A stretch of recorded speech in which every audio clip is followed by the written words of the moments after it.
Okay, just like I said at the beginning of this series, that when it got to the point where I was going to cash in my 401k, and I just did that. It was surprisingly easy.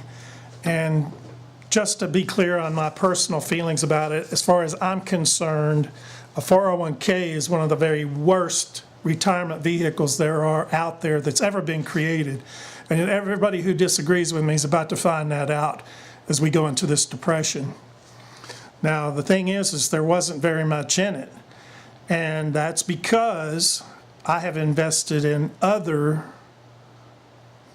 shall I say, infinitely more reliable retirement vehicles than a 401k. Now, the thing is I'm not going to say what they are, but they're frozen in that.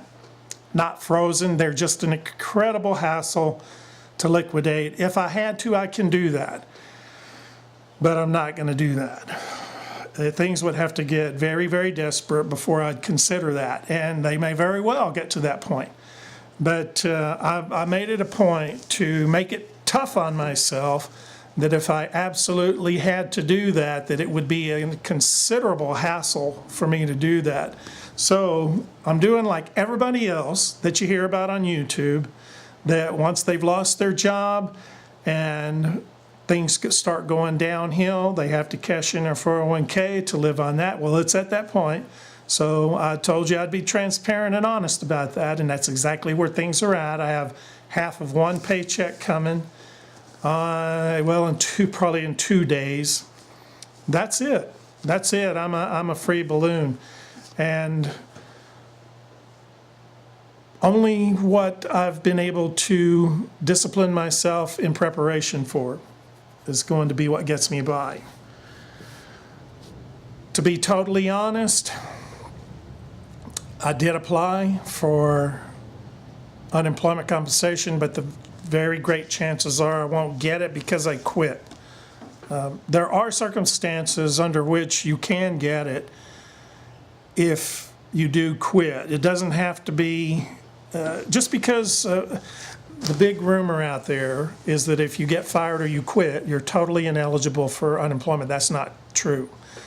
But the circumstances have to be extreme. I felt mine were extreme. I explained that to the state, and we'll see what happens, but I'm not counting on it.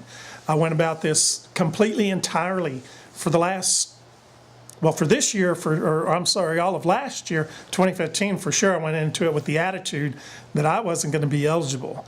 And I've actually been feeling that way for the last 3 years, that when this finally came about, that's what would transpire. So I don't know, and if it does turn out that I am eligible, I'm not counting on it. I'll be surprised if I get it, because in this state, in Texas, the Employment Commission routinely sides with the employer.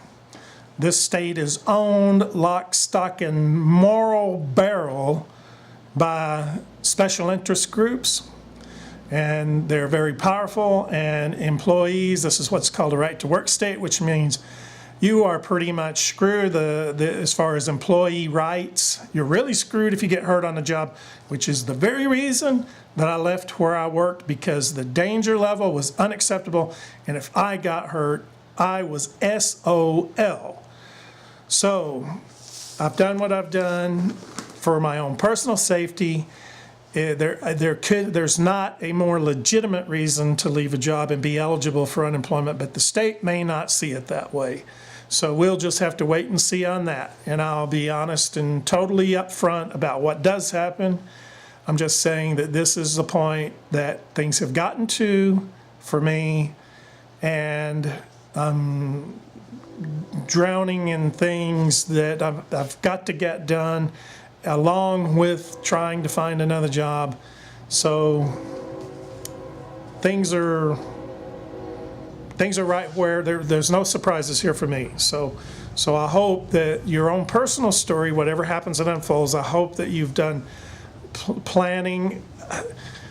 If you believe that your job is safe, number one, what you need to do is plan as if it's not safe, because it doesn't matter if you're a bureaucrat or if you're in the private sector. Budget cuts can, and they're going to be bad enough, that I believe no business anywhere will be spared.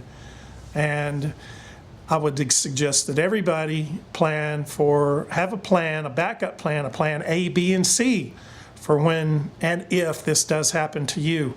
And as I said before, and it's worth repeating here, those who are the most willing to adapt to change will be the ones that suffer least. So good luck to you.